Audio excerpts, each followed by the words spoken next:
Danger boy. Okay. Tunasema watu wanafanya nini kwa hii maisha? Watu. Aha. Okay. Kwa hii dunia ulizaliwa wewe na wewe peke yako. Na Mungu wako, si ndio? Unaniuliza swali, watu wananifanyia nini kwa hii dunia?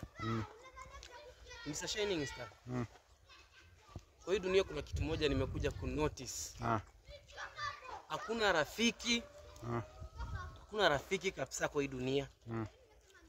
Na kama kuna rafiki, kama acha nikuulize swali Mr. Shining Star. Wewe una rafiki mwenye unakuwa umeamini kabisa, mmesaidiana kabisa? Mimi sikuangi nimeamini mtu. But kama unasema uko na rafiki, my friend. Okay, ulifanywa nini? Mimi kuna vitu vingi nimepitia sana kwa hii dunia. Kuna rafiki yangu mmoja sana, nilikuwa nampenda sana. Nilikuwa namdhamini kama rafiki yangu wa kiti cha kwanza, Mr. Shining Star. Tumekuwa tukipiga shughuli na yeye mara kadhaa. Sio shughuli tumekuwa tukipiga naye mara kadhaa. Sometimes anaweza kuja kwangu. Nikipika chakula ama okay, mimi ni mtu nimeoa. Niko na wife. Na niko na mtoto mmoja by the way. Sasa rafiki yangu akija kwangu anaweza kula, tunaweza piga story, whatever. Lakini sasa ilipofika yeye ndiye alinitafutia kazi. Aende kutafutia kazi. Siko na job bro. Alinitafutia kazi, nilikuwa nafanya kazi hapo TC. Kwa alinitafutia kazi. Hiyo kazi ni ya kusurprise samaki by the way.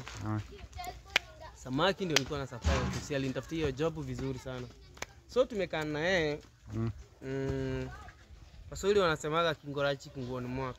Ati? Kingorachi kinguoni mwako. Unaona sasa? Kingoracho, ni kingoracho. Ni kikulacho kinguoni mwako. Kikulacho kinguoni mwako. Rafiki yangu amekuwa kila wakati anakuja asubuhi, ananiamsha asubuhi, ananiambia tuende kazi. Mimi mwenyewe tunaenda kazi jamani. Unamjua ni rafiki yangu, nampenda sana, hata anaweza mwachia kwangu ingie kwa nyumba afanye kila yani kitu chochote anahitaji yeye mwenyewe. Sasa juzi ndio nimepata wife wangu. Unajua kuna vile tulikuwa tunaishi na wife wangu kutoka mwanzo. Vizuri. Nimeona saizi nimeona tofauti juu. Napoingia kwa nyumba nikizungumza naye naona kuna vitu vimebadilika kwa ground kweli. Juu nikizungumza naye yani hatuelewani. Amechange. Yani vile anavyozungumza hakuna kiburi. Mimi sijui shida ni gani. Amekuwa kichwa ngumu. Amekuwa kichwa ngumu. Haya mimi nikasema pengine najua na ni mjamzito. Nikadhani pengine niyo ujauzito inafanya mwanamke akuwe na kiburi. Mr. Shining Star. By the way mimi nimeshtuka. Unajua juzi nimekaa. Juzi nimeenda tao. Unajua sometimes mimi unabeba simu ya wife wangu ama naye anabaki na yangu. Mimi nimebeba simu yangu nani ya wife wangu kwenda tao. Nilipobeba hiyo simu nimefika hapo hivyo tao. Nikapata rafiki nikaenda kuangalia nini? Nikaenda kuangalia namba. Kuna namba ilipigwa kwa simu yangu, amemsave kiateka. Sasa mimi nikadhani pengine ni kiateka upload. Hiyo namba tena ikapigwa mara ya pili. Ilikuwa kitu kama saa 3. Sasa kitu kama saa 3 hapo hivyo. Ndio nikaona simu imepigwa. Kuangalia namba. Hii namba si ni ya rafiki yangu. Mimi kuangalia namba. Kwanza niliishika. Akadhani ni mke wangu, juu anajua masaa natokeana kazi. Mimi nikaishika na sikuzungumza. Nikaeka kwa masikio. Ama rafiki yako tuseme anaitwa Kevo. Tusimuite jina ya ukweli. Kevo akafanya nini? Sasa akapiga hiyo simu. Vile alipiga hiyo simu bro. Mimi niliangalia hiyo namba nikaijua tayari ni ya mke wako. Ni wife wangu.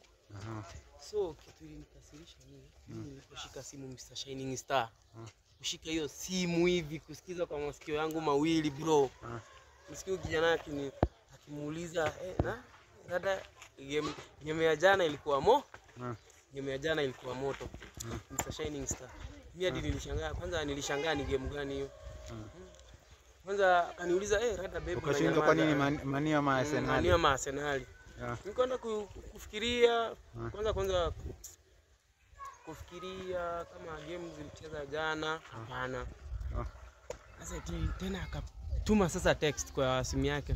Najua sasa hivi bwana hajakaa, ndio nilikuwa nakuulizia swali. Game ya jana imekuaje juu? Kulingana vile ulikuwa na Mon jana, nilikuwa nice. Yaani mtu anasema venye bibi yako alikuwa na Mon jana. Mr. Star, mimi kusema ukweli nimeumwa. Actually for sure, mimi sina rafiki. I'm telling you the truth, Mr. Star. Na kama uko na rafiki, Buda, ishi na wewe na Mungu wako. Mimi saa hizi acha nikwambie, na sisi tunaongea kwa ubaya. Mimi acha remix ya kwa bibi yangu. Unaona remix?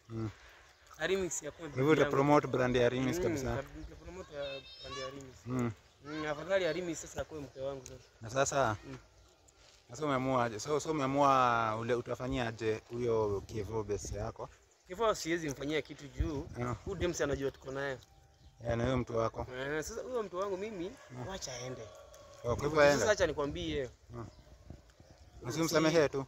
Kumsamea aje? Kumsamea aje bro? Kwa hivyo mtu afai kusamehea. Kuna mambo kama hiyo. Mimi acha nikwambie sasa hizi kama umepata demo anakusumbua heri tu unyonge bro. Nyonga. Juu mkono wako haiwezi kusumbua. Haiwezi kusumbua. Haiwezi kupa stress. Na huwezi kuwa sikuembe, acha tu unyonge bro. Sawa, haina shida. Sawa, haina shida. Hebu kuja nichukue niwaambie bye. So guys, umesikia huyo ni Benja, Mr. Benja boy mwenyewe. Amesema story yake ya kuhuzunisha. Sijui ni kuchekelea ama. Lakini guys, venye umesikia hapo hivyo Kevo alimfanyia vibaya sana. Alicheza na mali yake na akasema game ilikuwa sawa. Na akasema ati alimwona vizuri manzee. Ogopa marafiki. Bye. Kainwe juu.